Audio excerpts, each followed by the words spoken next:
Right बेटा जी, तो हम एक्सरसाइज 11.3 शुरू कर रहे हैं after a very good chit chat. तो 11.3 का क्वेश्चन नंबर 1 लेने से पहले मुझे ये मालूम है कि जो एक्सरसाइज है that is based on the volume of a right circular कोन।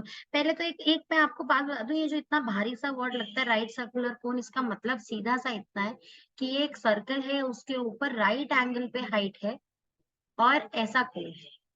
यही कोन आपके सिलेबस में है। ऐसा कोन जो ऐसा हो, ऐसा कोन आपके सिलेबस में है ही नहीं कि जिसका एंगल राइट एंगल नहीं आ रहा हो बेस के साथ। ऐसा कोन आपके सिलेबस में नहीं है। तो राइट सर्कुलर कोन हो या कोन हो, एक ही बात है। तो इससे घबराना नहीं होता कि ये राइट सर्कुलर क्या है यहाँ। और एक्सरसाइज बेस्ड है राइट सर्कुलर कोन के वॉल्यूम पे, जिसका फॉर्मूला होता है 1/3πr²h। और इसे कैसे याद रखते हैं कि उस कोन का वॉल्यूम विल बी 1/3 अगर ये of the same radius end of the same height में पूरा इनक्लोज्ड हो। अगर ये एक एक कोन है इसी सेम रेडियस और सेम हाइट का सिलेंडर के साथ, तो जो सिलेंडर का वॉल्यूम होगा ना, उसका 1/3 इस कोन का वॉल्यूम होगा। मतलब ऐसे सिलेंडर में से 3 सच वॉल्यूम्स बनाए जा सकते, 3 सच कोन्स बनाए जा सकते हैं। ठीक है, आ गई ये बात समझ में। फॉर्मूला याद रहेगा 1/3πr²h। वॉल्यूम ऑफ सिलेंडर जो होता है πr²h होता है, उसका 1/3 इज वॉल्यूम ऑफ कोन। तो इसके अंदर एल निकालने की भी टेंशन नहीं है। This exercise is even easier. यहाँ कहीं पाइथागोरस थ्योरम लगाने की जरूरत नहीं है, अनटिल और unless l is given to you और वॉल्यूम पूछ रहे हैं। चलो, मैम यहाँ पे तो आर भी दे दिया है, एच भी दे दिया है। हाँ तो बेटू 1/3πr²h में दो ही वेरिएबल हैं, दोनों की वैल्यूज हाँ चाहिए आर और एच की। हाँ मैम। है ना, वॉल्यूम ऑफ कोन फाइंड करना है 1/3πr²। तो it is very easy. 1/3 of pi is 22/7, क्योंकि उन्होंने मेंशन नहीं किया क्या यूज करना है, तो बाय डिफॉल्ट 22/7 यूज करते हैं। r² मीन 6 × 6 और h मीन 7। इसको सॉल्व कर लो बेटा, you will get the answer. अब मेरे से ये एक्सपेक्ट कर रहे हो क्या कि मैं सॉल्व करके दूं न्यूमरेटर्स? कर भी रहे हो तो मैं कौन सा नहीं। करने वाली हूँ। गुड। चलो, अभी इसको सॉल्व कर लेना जल्दी से, सिर्फ फॉर्मूला नोट कर लो और 3-4 लाइंस छोड़ते जाओ कैलकुलेशंस के लिए, बाद में करना। टाइम वेस्ट नहीं करेंगे इसके ऊपर, ओके। इसी तरीके से सेकंड क्वेश्चन हो जाएगा इसका, सेम लाइन पे रेडियस और हाइट गिवन है, आपको वॉल्यूम पूछा है, वैल्यूज पुट करो वेरिएबल्स की, you will get the answer after you solve the sum. चलो, next is find the capacity in litres. Centimetre में चीजें गिवन है और लीटर में पूछा है, तो अभी मैं इसका आपको रिलेशन बताती हूँ कि लीटर्स का सेंटीमीटर से क्या रिलेशनशिप होता है। अभी के लिए find the capacity in litres of a conical vessel with radius this and slant height this. तो मैम एक बार ये कोनिकल भी वेसल क्या होता है? कोनिकल वेसल है तो बेटा ऐसे बनेगा, लो ये रहा वेसल, है नहीं कोनिकल बर्तन, वेसल।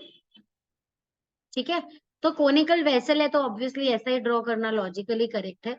विद रेडियस 7 सेंटीमीटर, यहाँ 7 centimetre and slant height 25, this is 25।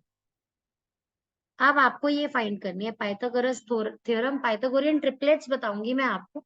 देखो, इसका h फाइंड करने की वेटेज है एग्जाम में, तो आपको पाइथागोरस थ्योरम लगाकर इसको सॉल्व करना है। 25 का स्क्वायर इक्वल्स टू 7 का स्क्वायर प्लस हाइट का स्क्वायर। हाइट का स्क्वायर निकालने के लिए 25 का स्क्वायर माइनस 7 का square, a² minus b² formula लगा दो भले इसके अंदर। 25 minus 7, 25 plus 7 equals to h²। 25 minus 7 is what, that is 18, है ना? 18 ही होगा ना, राइट? हाँ, 8 and 7 is 15, ठीक है। और 25 माइनस ये plus 7, 25 plus 7 is what, that will be 33, 32, 32। ठीक है बेटा, 32 टाइम्स 18, h² को ऐसा सॉल्व नहीं करना प्लीज, कोई मल्टीप्लाई नहीं करेगा 32 और 18, फैक्टराइज कर दो। 32 इज 2⁵, है ना? 2 2 4, 4 2 8, 8 2 16, 16 2 32। 18 कैसे बनता है? 18 को करने के लिए solve, that is 2 9s are, तो 3 3s are equals to h² है बेटा। ये पेयर्स बनाओ, 2 पेयर्स बनाओ, 2 इस पूरे का square is equals to h square. Square से स्क्वायर कैंसिल, एच की वैल्यू क्या हो गई? 2 2 ज़ा 4, 4 2 ज़ा 8, 8 3 ज़ा 20।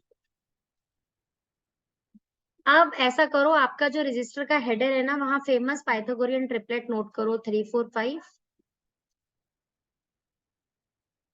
ताकि आपको पता लगे कि अगर दो ट्राइंगल्स की साइड 3 और 4 गिवन है तो हाइपोटेन्यूज 5 ही होगा। अगर हाइपोटेन्यूज 5 और एक साइड 4 गिवन है तो थर्ड ही होगा, 3 ही होगा। अगर 3 और 5 गिवन है तो 4 ही होगा। That is one very famous Pythagorean triplet 3 4 5। Another famous Pythagorean triplet is 7 24 25। और इस लिस्ट को आगे बढ़ाते जाएंगे। ये पाइथागोरियन ट्रिपलेट्स कौन को हेल्प करता है बहुत स्पीडीली सॉल्व करने में, क्योंकि अगर आपको यहाँ पाइथागोरस थ्योरम जल्दी से दिख जाएगा तो you will save on time और क्वेश्चन जल्दी सॉल्व होगा। ठीक है, कोशिश करनी है 2.5 घंटे का पेपर 1.5 घंटे से ज्यादा नहीं लगना चाहिए सॉल्व होने में। That is the last 1.5 hour से ज्यादा टाइम नहीं लगना चाहिए। ठीक है, आगे चले और पाइथागोरियन ट्रिपलेट्स अभी बताती जाऊंगी मैं आपको। एक होता है 5 12 13, 5 12 13, 5 12 13। मैम सेकंड वाले को भी सेम वे करना है ना? क्या करना है बेटू? मैम सेकंड वाले को, सेकंड पार्ट का सेकंड वाला सेम वे ना, तो करने की जरूरत नहीं नहीं है ना बेटू, यहाँ? अभी तो हमने सिर्फ एच फाइंड किया है। अभी तो हमने 1/3 पाई आर स्क्वायर एच किया ही नहीं, अभी तो क्वेश्चन इनकम्प्लीट है। अब तो यही सॉल्व कर रहे हैं, अभी खत्म थोड़ी हुआ है क्वेश्चन। अभी तो हमने वो इंग्रेडिएंट इकट्ठा किया है जो वॉल्यूम के फॉर्मूला में लगना है। समझ में आई बेटा बात? तो एच सॉल्व हो गया यहाँ पे। और एच कैसे सॉल्व हुआ समझ में आया दीप्ति?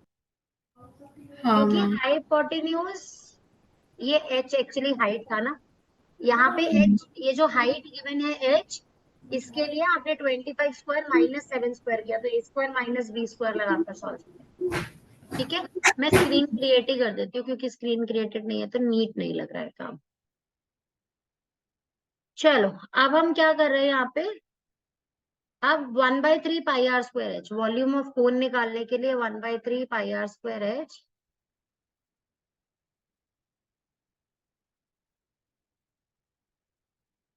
एच मैंने पहले लिख दिया, आर स्क्वायर पहले लिखती हूँ। 7 टाइम्स 7 टाइम्स एच। 7 से 7 कैंसल्ड, 3 और 8, डिनोमिनेटर्स खत्म, question became easy. Volume is 22 times 7 times 8। ठीक है बच्चे, आगे रिलेशनशिप समझे?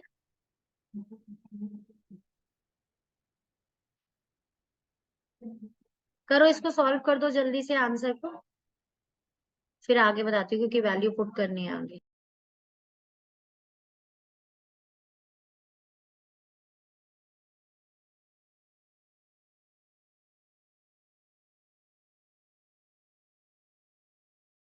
मैम 1 2 3 2 1 मैम 1 2 3 2 1 2 3 2 सेंटीमीटर क्यूब होगा, राइट और नॉट? हम्म। है ना बच्चे? क्योंकि सेंटीमीटर्स में थी दोनों चीजें, तो सेंटीमीटर क्यूब होगा वॉल्यूम।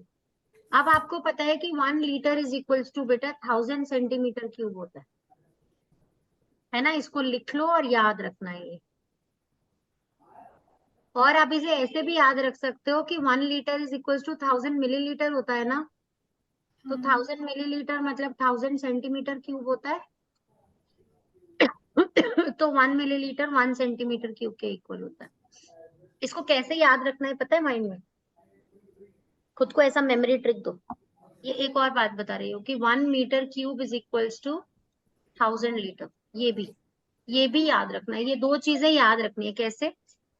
मैं ऐसे इमेजिन कर रही हूँ कि एक वाटर टैंक है मेरे घर की छत पे, जो कि क्यूबॉइडल है, क्यूबिकल है, जिसका 1 लीटर लेंथ है, 1 लीटर ब्रेथ है, 1 मीटर हाइट है। 1 मीटर लेंथ है, 1 मीटर हाइट है, 1 मीटर ब्रेथ है, और इसके अंदर 1000 लीटर ऑफ वाटर आ जाएगा, which is good enough for 1 pound. ठीक है, तो 1 metre length, 1 metre width, 1 metre height के वाटर टैंक के अंदर 1000 लीटर पानी आ जाता है। इमेजिन कर पाओगे? है ना। 1 metre cube is equal to 1000 litre हो गया, याद हो जाएगा। और अब ये कैसे याद करेंगे कि 1 मिलीलीटर 1 सेंटीमीटर क्यूब के बराबर होता है। जो छोटा डाइस होता है ना जिससे खेलते हैं, वो 1 सेंटीमीटर क्यूब का होता है। तो सोचो उतना छोटा सा स्पून होगा तो बच्चे को 1 मिलीलीटर मेडिसिन ही दी जाएगी। आई बात समझ में, कि उतना छोटा सा डाइस जितना जो स्पून होगा, छोटा सा बिल्कुल उतना सा क्यूबिकल स्पून में 1 मिलीलीटर मेडिसिन जाएगी छोटे बच्चे को। ऐसा खुद को याद कराने में हेल्प कराओगे तो याद हो जाएगा कि 1 मिलीलीटर इज 1 सेंटीमीटर क्यूब, मतलब 1 लीटर इज 1000 सेंटीमीटर क्यूब। ठीक है, तो इसे ऐसे भी याद कर सकते हो। नहीं बस अब और नहीं, बस इतना, यही चीजें याद कर लो। ये इंपॉर्टेंट है, जहां पर वॉल्यूम आता है वहां पर ये कन्वर्जन इंपॉर्टेंट होती हैं करनी। तो अब 1 लीटर इज 1000 सेंटीमीटर क्यूब बेटा जी। तो इसका मतलब this is the key number. Bigger unit to smaller unit change करेंगे तो 1000 से मल्टीप्लाई करते हैं, सेंटीमीटर क्यूब से लीटर में चेंज करेंगे तो इसी 1000 से डिवाइड कर देंगे। इसका मतलब to convert this into litres I will divide 1232 by 1000 and this will be the answer in liters then। तो आंसर क्या हो गया, 1232 liters is the answer। आ गया बच्चे समझ में कि नहीं आया? अर्नव ये क्लियर है ये कि नहीं है?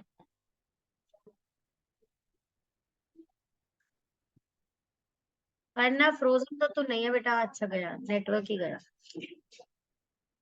ये क्लियर है ना चीज बेटा, बड़े यूनिट से छोटे यूनिट में जाता है तो 1000 से मल्टीप्लाई होता है और छोटे यूनिट से बड़े यूनिट में आता है तो इसी की नंबर से डिवाइड होता है। क्लियर है नहीं ये चीज? ओके, तो चलो आगे चलते हैं नेक्स्ट क्वेश्चन में। नेक्स्ट क्वेश्चन में भी हाइट और स्लैंट हाइट गिवन है, वही आर निकलेगा यहाँ पर पाइथागोरस थ्योरम से। आर निकालने के बाद कैपेसिटी फाइंड करना है 1/3 पाई आर स्क्वायर एच से, और फिर उसे लीटर्स में चेंज करना है। वही सेम स्टेप्स हैं। कर पाओगे इस क्वेश्चन को? Take 2 minutes and do it and share a click जल्दी से। सेकेंड क्वेश्चन का सेकेंड पार्ट अपने आप से करके मुझे अभी सेंड करो। कोशिश करो कहीं से भी हेल्प नहीं लेनी, बिल्कुल भी। नो कैलकुलेटर, नो गूगल माता की जय। खुद से करो इसको ताकि पता लग सके कि कर सकते हो कि नहीं कर सकते हो। चलो बेटा जी एक बार ऑन पब्लिक डिमांड इस क्वेश्चन को समझ लेते हैं। चलो जी, तो क्वेश्चन क्या कह रहा है हमें यहाँ पर, कैपेसिटी फाइंड करनी है again in litres of a conical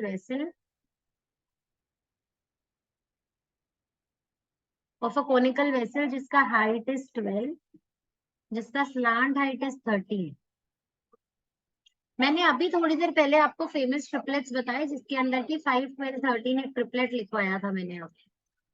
तो देखने से भी पता लग रहा है अगर ये 12 है ये 13 है तो ये 5 ही होगा, लेकिन वेटेज है इसको फाइंड करने की, तो इसीलिए करना पड़ेगा।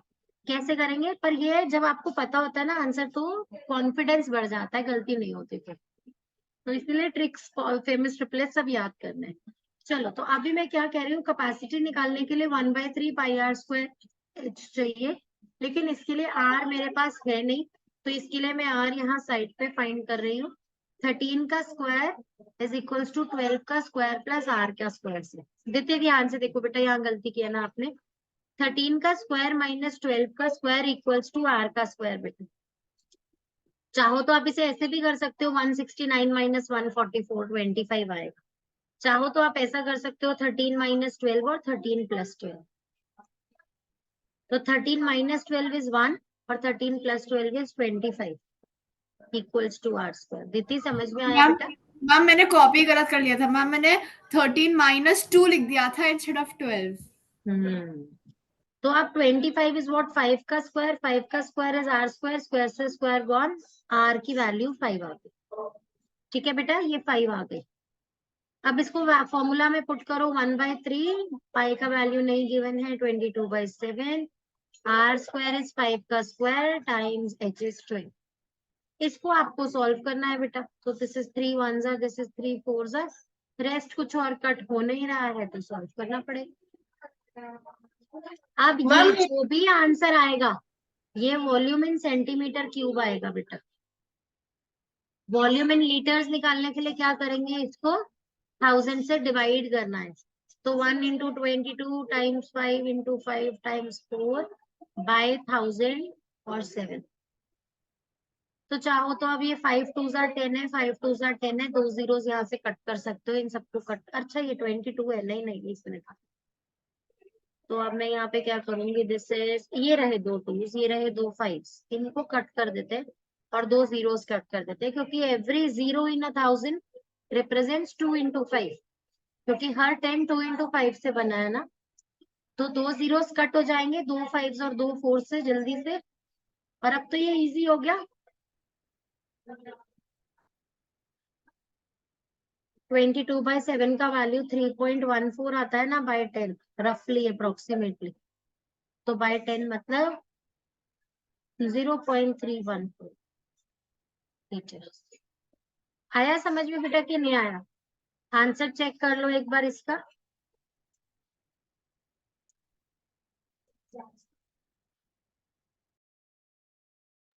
मैम 11/35 लीटर आ रहा है मैम इसका आंसर। फिर से बोलो। 11/35 litre.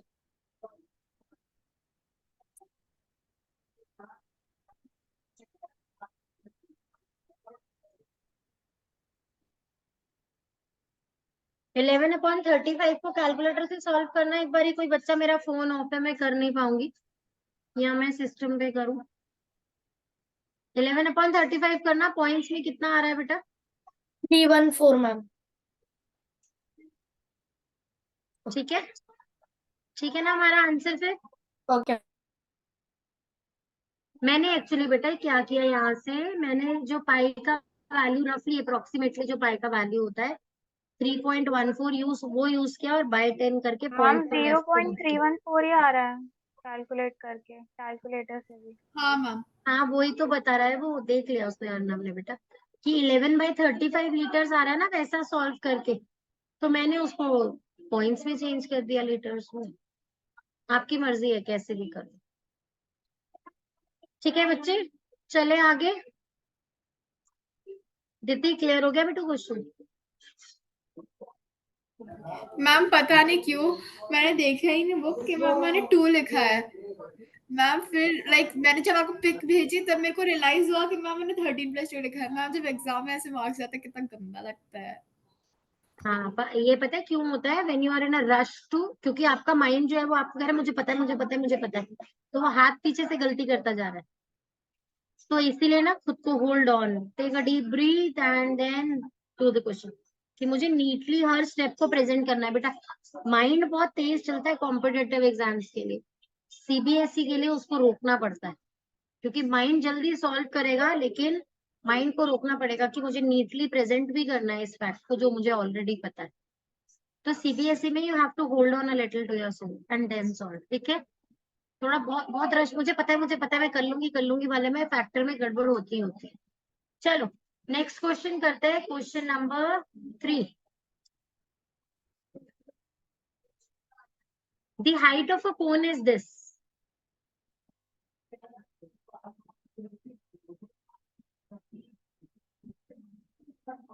Fifteen centimetres if its volume is this.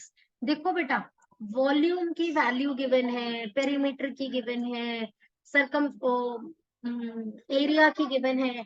Values जब गिवन होती है ना किसी ऐसी सेट चीज का जिसका फॉर्मूला पता होता है, तो इसका मतलब आपको एक इक्वेशन गिवन होती है, क्योंकि वॉल्यूम का फॉर्मूला इज 1/3πr²h, और उसकी वैल्यू पता होना मतलब ये तो इक्वेशन बन गई है ना। 1/3πr²h is equal to 1570। आप इसमें हाइट का डाल दो, हाइट की वैल्यू डाल दो 1/3, pi is 3.14, they're asking you to use this type. R they want you to find R square times h is 15 equals to 1570 beta. Up to find R square, what will do? 1570 times 3 by 3.14 times 15. Numerators denominators बन गए और denominator जाकर उधर numerator बन गए. And now you need to solve this. Excuse me. कर लोगे बेटा इसको solve? One easy way of doing it is factorise कर दो, चीजों को ब्रेक डाउन कर दो। पहले जो चीजें कट हो सकती है उनको कट कर लेते हैं, 1 जार और 5 जार। हंड्रेड्स को मैं नहीं छेड़ रही हूँ। ये जो 10 है यहाँ पे, ये जो 10 है इसको 5 से कट कर 1 जार, और ये समझ लेते हैं यहाँ 10 है तो ये 2 जार हो जाए। ठीक है, अब ये 2 भी कैंसिल हो गया 3 1 4 से, दैट इज 1 5 एंड 7 157। अब देखो 157 ऊपर 157 नीचे, दोनों कैंसिल। बाकी क्या बच गया, न्यूमरेटर में 100, डिनोमिनेटर में कुछ भी नहीं, तो r square is 100। What is r? 10। समझ में आ गया बेटा, आर 10 है। कोई प्रॉब्लम यहाँ तक किसी को? इनको मल्टीप्लाई करके डिवाइड करने के चक्कर में कोई नहीं फंसेगा, वो प्रॉब्लम क्रिएट करता है। चीजों को सिंप्लीफाई करो।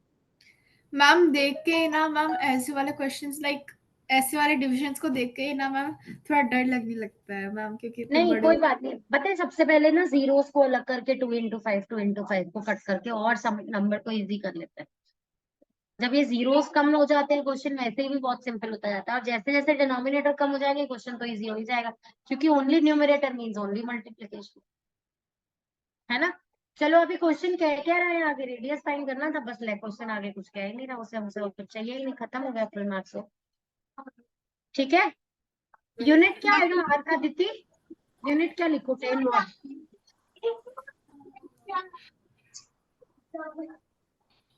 Ma'am centimetre. Centimetre. Exactly right, centimetre.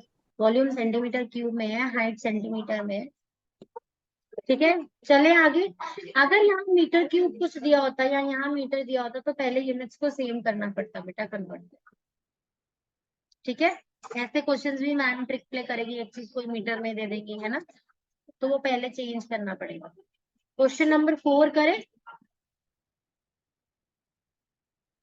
वाह, क्वेश्चन में मुझे पाई दिखा, पाई मतलब क्वेश्चन इज इजी, क्योंकि क्वेश्चन में पाई है, पाई से पाई कैंसिल कर दूंगी। देखे, if the volume of a right circular cone of height this is 48 pi, volume of a cone, right circular cone का volume is 1/3 pi r square h, इसका value is given 48 pi. तो पहली बात तो पाई से पाई गॉन।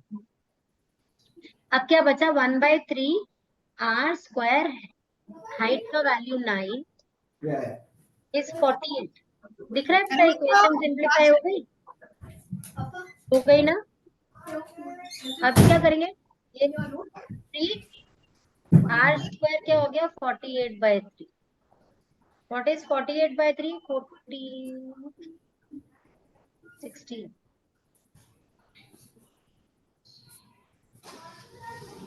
18 आ रहा है ना, राइट। ठीक है बेटा, क्लियर है। अभी आर की वैल्यू क्या हो गई, आर स्क्वायर इज 4 का स्क्वायर, 16 इज 4 स्क्वायर, स्क्वायर से स्क्वायर कट, आर इज आ गया। पर उन्होंने तो आर मांगा ही नहीं था, उन्होंने तो डायमीटर मांगा था। कैसे करें इतना मुश्किल क्वेश्चन सॉल्व? हम रेडियस का डबल।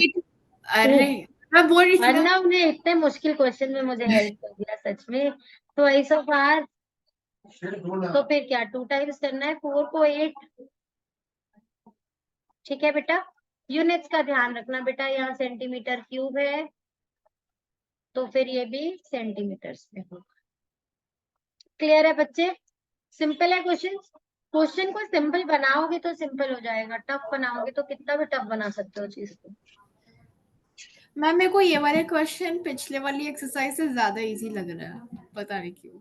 गुड गुड गुड, जैसे जैसे प्रैक्टिस करते जाओगे चीजें इजी लगती जाएंगी बेटा। मैम मुझे लगता है इस चैप्टर को एक और बार करना पड़ेगा। मैम इस चैप्टर से मतलब इस एक बार चैप्टर और तो करना पड़ता है, एक बार और। बुक का सबसे इजी चैप्टर होगा। कौन सा? नहीं ma'am surface area and volume, ma'am first exercise से मैम, इजी लगता था मुझे। नहीं मैम, मैम ये सबसे इजी चैप्टर नहीं है, सबसे इजी चैप्टर था पॉलिनोमियल्स। बहुत बहुत लोग बेचारे बहुत घबराते हैं पॉलिनोमियल्स पे। मैम पॉलिनोमियल, मैम मेरे को अलजेब्रिक एक्सप्रेशन बहुत पसंद है, तो पॉलिनोमियल मेरे लिए बहुत इजी था। दीदी याद है जब मेरे पास डेमो लेने आई थी तो कौन से चैप्टर का डेमो लिया था? कौन सा चैप्टर मैम? मैम वो था, पॉलिनोमियल्स। नहीं नहीं मैम, लाइन्स एंड, पॉलिनोमियल्स का डेमो था। नहीं मैम वो थ्योरम वाला। पॉलिनोमियल्स का डेमो था। Ma'am and the Euclid first था, thing in my demo Euclid था इज, मैम, यूक्लिड। अरे यूक्लिड तो मैंने बोला था ना कि ये तो इतना सिंपल चैप्टर है, इसका क्या डेमो लेगा बेटा, मैम इसका तो क्या डेमो आपने करेगा? बोला फिर पॉलिनोमियल्स का ले लेती हूँ, फिर मैंने बोला ठीक है मैम पॉलिनोमियल्स का ले लेती नहीं नहीं, I gave you the choice, I clearly remember, I gave you the choice कि ये तो बहुत ही इजी चैप्टर है, इसका क्या डेमो हूँ। लेगी मैम बेटा? क्या है डेमो ना, तो ऐसा लेते हैं जो टफ लगता है उसका, कि ये टीचर को आता होगा कि नहीं। और मैम मेरी मैम पहली लाइन पता है क्या होती है डेमो में? मेरी पहली line, it is like since years I से दिस, कि क्या सबसे मुश्किल लगता है बोल, मैं इजी बना के दिखाऊंगी आज। That is my first line that I tell my every student. Ma'am actually क्या हुआ था मैम, स्कूल में सब लोग बोल रहे थे, तब हमारा पॉलिनोमियल्स यहाँ पे शुरू नहीं हुआ था, तो सब लोग बोल रहे थे स्कूल में पॉलिनोमियल्स बहुत हार्ड है यार, इतना हार्ड है यार, कितना हार्ड चैप्टर है। मैम मेरे को पॉलिनोमियल से ज्यादा वो पहला जो चैप्टर है वो हार्ड लगा मैम। चलो गुड। अभी कोनिकल टिप, कोनिकल पिट, पिट है ना, मीन्स पिट है ना। A conical pit of top diameter 3.5, इसका मतलब 3.5 का हाफ इज 1.75 मीटर्स, है ना। 3.5 का हाफ 1.7 होता है ना, ऐसा लॉजिक क्लियर है ना। 3 का हाफ 1.5 होता है, तो इसका हाफ जो है वो क्या होगा 1.5 1.5, और 0.5 का हाफ 0.25 और 0.25, तो इन दोनों को एक साथ करोगे तो 1.75 ही तो होगा ना, है ना। कोई कॉम्प्लिकेशन तो नहीं है ना इसको ओरली सोचने में। हाफ को 3.5 का हाफ क्या होता है 1.75। अब 1.75 मीटर जो है वो रेडियस है और 12 मीटर डीप है, तो पिट है तो उसका हाइट ही उसका डेप्थ होगा 12 मीटर। क्लियर है बच्चे? What is its capacity in kilo litres? तो पहले तो मीटर क्यूब में निकालेंगे वॉल्यूम। कैसे? 1/3 पाई r² h से, पाई का वैल्यू गिवन नहीं है तो 22/7, 1.75 times 1.75 times 12 equals to volume आ जाएगा। ठीक है बच्चे, लेकिन ये मीटर क्यूब में आएगा। और कौन मुझे अटेम्प्ट करके बताएगा कि कितना मीटर क्यूब कितने लीटर्स के इक्वल होता है? सोचो, अभी मेमोरी टिक देता, पेज कम नहीं करना Mishti, no no no no no no no no. सोचो सोचो, दिमाग पे जोर डालो, अभी समझाया था, ट्रिक दी। Ma'am 1 metre cube is equal to 1000 litres. Right, 1 metre cube is 1000 litre, तो मीटर क्यूब में आंसर आएगा 1000 लीटर के इक्वल है। सॉल्व कर लेना उस, ठीक है। मैम पेज टर्न किया मैंने मैम, मेरे को याद था। Good girl, very good. तो कर लोगे ना इसको सॉल्व, कोई प्रॉब्लम तो नहीं है, और किलो लीटर्स में चेंज भी कर लोगे। हाँ मैम। 1000 लीटर 1 मीटर क्यूब के बराबर होता है, मतलब मैं ये भी कह सकती हूँ 1 मीटर क्यूब 1 किलो लीटर के बराबर होता है। तो जितने मीटर क्यूब आंसर आएगा उतने ही किलो लीटर आंसर हो जाएगा। देखो सही है कि नहीं दीदी, सही है कि नहीं? 1 मीटर क्यूब 1 किलो लीटर के बराबर ही तो होता है ना, 1000 लीटर। तो अगर हाँ मान लो यहाँ पे XYZ कुछ भी 120 मीटर क्यूब आ गया, तो 120 किलो लीटर ही तो आंसर हो जाएगा ना, सेम ही, है ना। हाँ हो गया? नहीं कर लोगे? मैम ये साइड में लिख दो, मैं 1 metre cube is equal to 1। हाँ हाँ बेटू, याद करने हैं यूनिट्स, अच्छे से याद करना चाहिए।